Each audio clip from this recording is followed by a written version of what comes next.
Hands down, that was the best sailing event Canada has ever seen.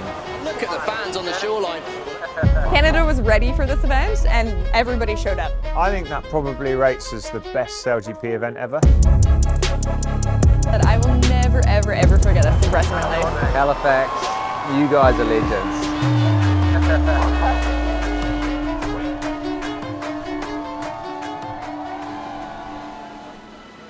I remember standing out on one of the wharfs when the tickets got released, and 6 minutes later, Jen said they just sold out.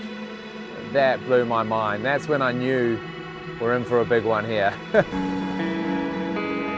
Hey, good morning. We're in Halifax. We're not sailing today, but we're here. We're friends. We kind of came 3 days early to do some testing for the new foils. Now the first day was a bit too windy, so we didn't we sail. don't have a ram, and it's supposed to blow 40 knots this afternoon, so Ram would be good to have. ram would be good to have. Pretty bloody cool to be here in Canada. But it's going to be a busy week. We have a massive home crowd behind us, and I'm bloody excited to see what it's going to be like out there. The amount of boats is going to be outrageous around the course. 250. Yeah, that's wild. And the amount of people lining the harbour. Soak it all up, enjoy the week.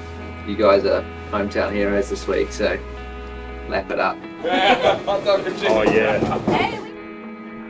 And then it actually really wasn't windy enough for the new high-speed T-foils, so we went onto the standard foils that we would use in the light winds and actually got some training time, which we haven't had forever.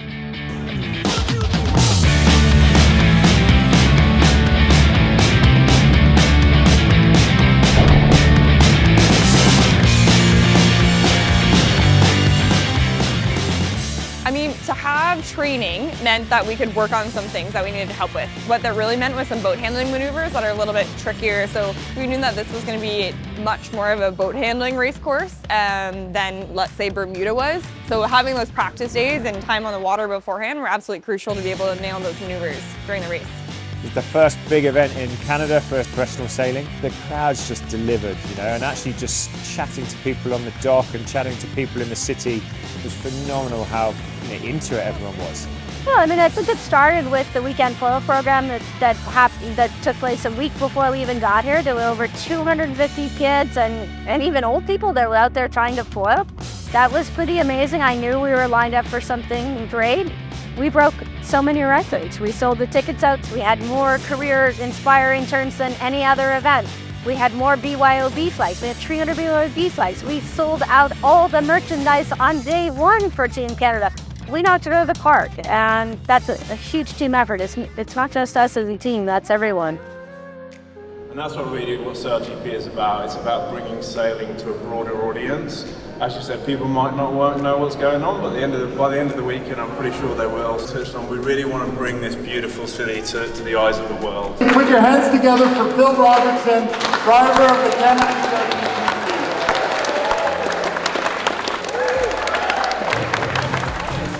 Firstly, I just want to say thank you so much, everyone in this room. You guys are the reason why we are here.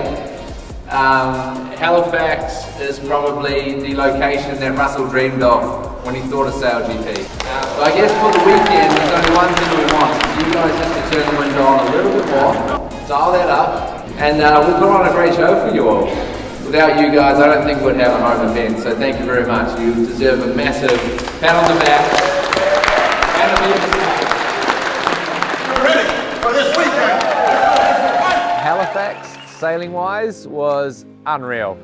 We had breeze, we had shifts, we had puffs. You're in a city centre, and you got wind.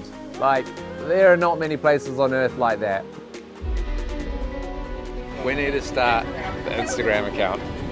We need to start the Instagram account with Justine Bieber.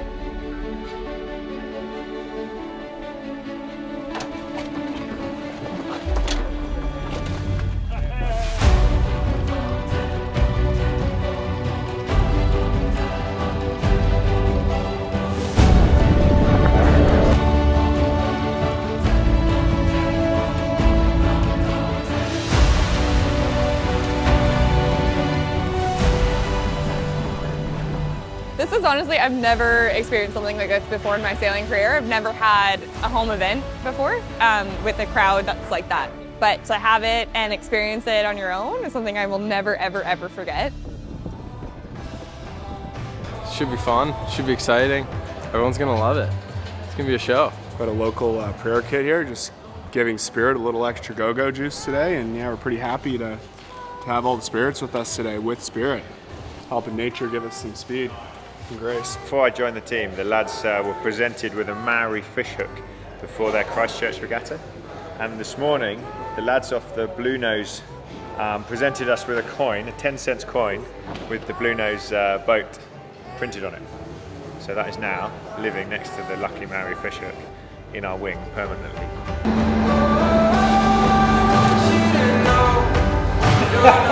It's cold. It's a cold day, so we're going to take Blair 2 count there. 3, 1, 2, 3, Beaver! Let's go!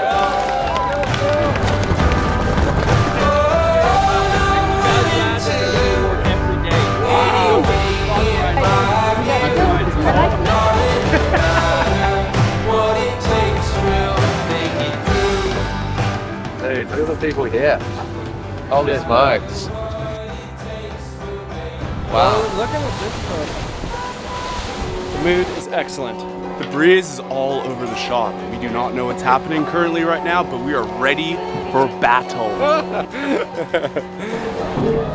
I had a good feeling that Halifax people would show up loud and proud. Just happy that they did. Yeah, I think we can be proud of that. A little bit of that tap dance. Have you seen the tap dance at all? Are you ready, Canada? Here it is. We had over 10,000 people lining the shores watching, and that is something so unique and special for sailing. It was amazing. It was even more special than I thought it was doing. I grew up in Halifax. I knew Halifax would put on an amazing spectacle, but to have the team out there racing against 9 other teams and the city stepping it up and welcoming all of us was epic. Obviously, coming to Canada for our first hometown event was incredibly special. You know, we're so excited to show up, and that was some crowd we had out there. 1:15 away from the start of race number 1 here in Halifax at the Rockwell Canada Sail Grand Prix. Boys, a pretty picture-perfect start from Canada. Advantage there, the Germans have got to keep clear. The tracks are over on the Halifax side, but we know that there's 2 ways. So that means there, Hannah Mills is staying there. The wind's all on the left side of the course. The wind's... You know, you can quite literally hear the crowd cheering. So like when we're tacking against the wall and things like that, it really is, it's like absolutely exhilarating to hear everybody cheer. Fans on the shoreline, well, they're on the left. So that's where most of the crews want to be going to get that more wind. It impacts you, but not in a negative way at all. And yeah, I just felt really proud this week. So Canada will come through safely into 7th place. I know they wanted to get a higher finish for that for the home fans, just meters away from them. Seeing the most spectators I've ever seen out primarily supporting Canada is unbelievable. Like, Try and just keep it a bit more simple. Go! Kill! Sailing never gets crowds like this, and who would have thought that Canada would have the biggest crowd of any SailGP event. That is something to seriously be proud of. 000, wind is approximately 32 kilometers per hour. Yeah, race 2. I think there is. Oh, he's driving it like he stole it. Just put on a really solid race. We identified a few things from the previous race that we could do better. It's the crucial part because there's Turbotine here. Here we go. Canada winds it up. Spain must keep clear. We collected a nice P3 and then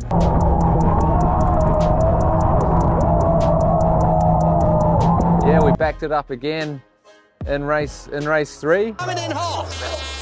Oh, brilliant by Slingsby. Absolute perfection. At mark number 1, the team that maybe needs a great win here the most, the Aussies. We're fighting in the top 3. Of the day, 2 more coming tomorrow. Down on the water, Lisa, it looks like a... Britain and New Zealand, try and stay close.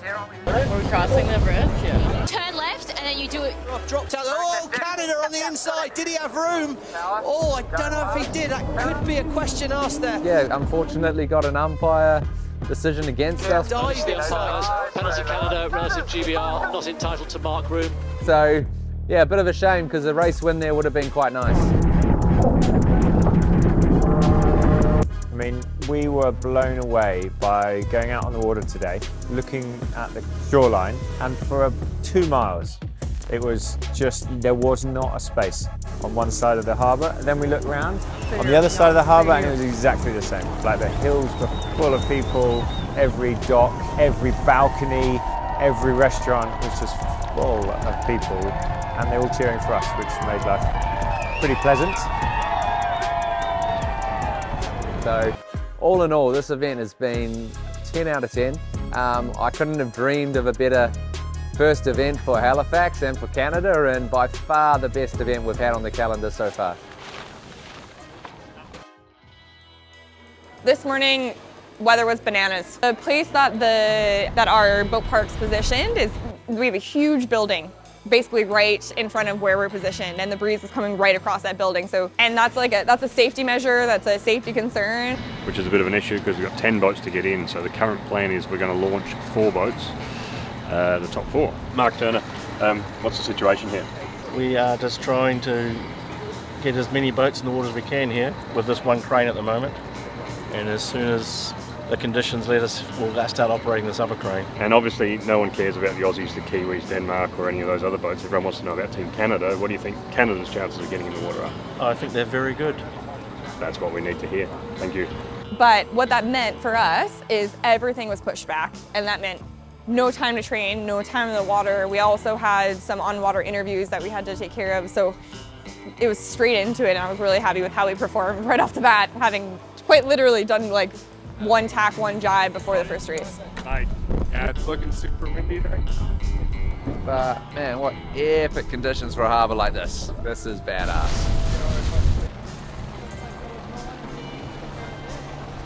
Halifax has showed up again.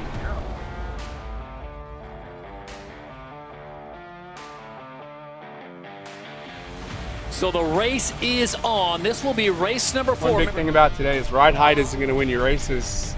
You're going to have to find the right time to push, when to push, and how hard to push. Right, middle of the line. Rockwell, Denmark and France look fast. New Zealand is slow. Here come the French.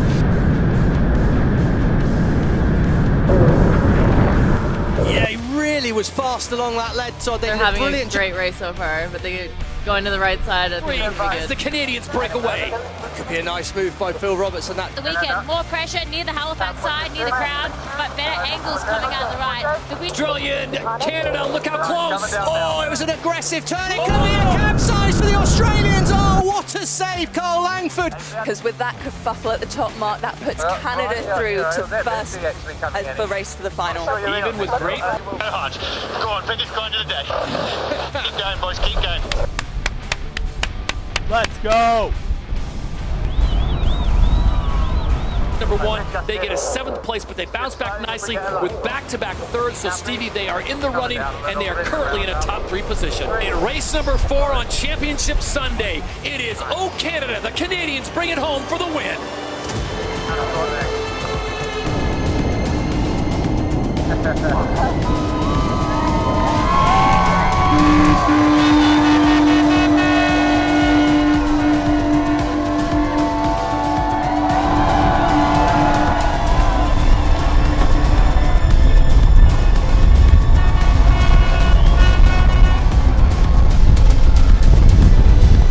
Feeling of crossing the finish line with all the cheers and knowing you'd probably made everyone's day that's come out and fighting the cold and wet, and yeah, that was a cool thing to do. Just getting 4 lines running, getting pucks deep, getting the forecheck going, you know? Forecheck, back check, paycheck, baby. The fans were genuine fans. They're die-hard fans here in Canada, and 12 degrees out there, and it's raining, and the shorelines were packed. I don't think you get that anywhere else in the world. The Haligonians came out, there were people from all over North America. It just makes us feel so good, working so hard to make this team successful. It's pretty special. In pretty good spot on the leaderboard. We'd collected maximum points the first race, so we knew we would have climbed up. Look at this rain coming down there. Very British looking weather coming in for race 5. Look, we just wanted to go and put a good race together. We came off the start line great. Line to turn white is clear. New Zealand have nailed it. Great Britain have nailed it. Look at the round to the bottom mark, even better. We're in the lead going upwind, so Yeah, first up win, we're in great shape, but man, did the wheels fall off. We went for a cross with Denmark that... It's got to keep clear here. Canada's got to keep clear of Rockwell. Oh, wow, that's ball. Surely that was a foul. That looked pretty blatant by Canada there. Don't be surprised here from the umpires, but they already have a lead change. Penalty, Canada. How costly will that be to the Canadians? In hindsight, we should have just dipped, but we're just going into knocking breeze and less breeze as we went across them, and the boat got really, really slow. And that ended up in us coming off the foils, having to tack off the foils, and then I think we got attacked by GBR and couldn't get back foiling again. So it was a painful couple of minutes that put us from first or second in the race back to sixth. Yeah, it's inevitable. There's gonna be some frustration when you have a shocker like that, but also we could have managed that bad luck a little bit better. This rain's really good. Australia's gonna capsize! Australia's capsizing! Oh my word! Oh, they got the wing. All went wrong there. Something went wrong with the wing invert again. Yeah, just couldn't recover. We were sort of clutching at straws at that stage in the race and competition, and yeah, unfortunately got passed by the last two boats and really cemented our future of not being in that final. There you see the Canadians way on the outside. They will have the slow crawl home, already knowing their fate. Oh my God, this is so painful. And I think he's echoing what you were saying, Steve. Yeah. Well, the fleet's good. We're all at a high level, and every single boat that was out there today can perform to their highest ability. So it's a terrible gut feeling. Like you just want to, you're here, your friends and family, the entire city showed up. And I would say the entire country showed up. I met people in the airport from Toronto, from Vancouver, from all around, like literally around the nation.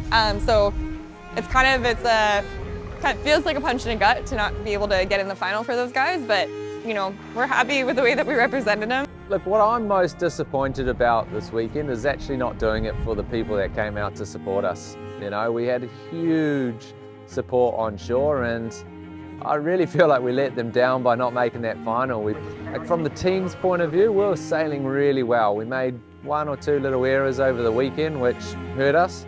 But we're sailing the boat well, we're attacking the conditions really well, and like I'm proud of where the team's gone and where we're at as a squad as well and how we're sailing. But man, I'm just gutted for everyone that came out to hopefully see a Canadian win, and you know, we're in a good position, and I really feel like we let them down. It sucks. 1 point to second. Good on the Brits though. Yeah, you know what, that's 2 in a row that we've just missed out in the final race. So it's super frustrating, and it probably puts a little bit of a nail in our coffin for the top 3. So winning race 4 was definitely a highlight, and coming last in race 5 was a low light. Yeah, being in the lead and then just falling out of the pressure. It's just got real light, and we did the least amount of foiling, so we're behind. But that gives us some opportunities to try things, you know, and work towards season 5 and work towards things that will make us win in season 5. The people of Halifax that have pulled this event together, thank you. Thank you for what you guys have done. You guys have created something that we couldn't have dreamed of. I've said it a few times this week, but I'm at a bit of a loss for words at just how special this has been. You look at the engagement of the crowd and the public and the people and every level of government, from municipal to the province, and it's just the perfect home event and the perfect showcase of how great Canada is as a country and as a fan base as well. And you all know who you are, all the sponsors, the city, all the volunteers, the people that work tirelessly to make this happen. You guys are legends. So thank you so much from all of us here at Canada SailGP team. I just want to say thank you. Thanks for coming out, showing your support, and it means a ton to us. That's what we do it for, to try and inspire the Canadian sailing scene and make it grow. And well, to my fellow Haligonians, thank you. It's been amazing. We hope you enjoyed it. Thank you so much, Canada, for showing up in Halifax. Yeah, do you know what? The people of Halifax have just been epic. You know, to see the way that the local people have got behind the team and got behind the event has just been phenomenal. Yeah, for me, It was an awesome event. An enormous thank you to our fans, to our stakeholders, to our partners, to Rockwool, to our fellow team members, the weather that Halifax brought on to make this event a success. So we're just so happy.